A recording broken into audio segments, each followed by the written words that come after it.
Even she was confused at first. Blackpink's Rosé is known for being a capable bilingual idol who is fluent in both Korean and English. Since she's so good at both, fans have wondered which is the one she learned first. During her birthday live broadcast, a Blink asked if she spoke Korean when she lived in Australia, and she answered in the affirmative. Yes, since birth. Contrary to what some may think, including herself back in the day, her first language was actually Korean and not English. Well, I thought my first language is English. But my first language could be Korean, in some ways. For Rosé, knowing two languages was as natural as breathing. Since her family was a big influence on her young self, she followed their lead at all times.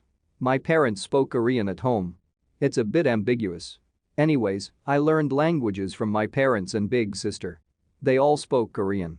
You don't go to school as soon as you were born, and my parents and sister are Korean. All of my family members are Korean, so we speak Korean at home.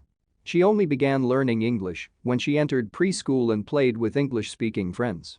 In fact, she shocked her mom when she seemed to learn the language overnight. I learned Korean first, not English, then I went to a preschool. When I went to the playgroup, I met my friends. So I went to them, and I started speaking. My mom was amazed and thought I spoke English fluently. She has never learned how. How come she can be so fluent? It turned out that she was just a great actress even as a child. When she came closer, she found out I was just acting. I wasn't speaking English. It was more like baby talk. I saw them speaking English in a different language from mine, I just copied their pronunciations.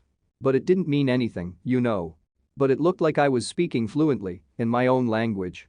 Because she only spoke Korean in daily conversations and did not learn it in school, Rosé is now educating herself on its proper grammar and spelling. I spoke Korean only at first, then I started learning English from school. I spoke and learned Korean since my birth. I haven't studied the language. I've never studied Korean, I just learned it by speaking. Now I'm doing my best to write well in Korean, without any grammar mistakes. Spelling too. I'm learning and fixing mistakes.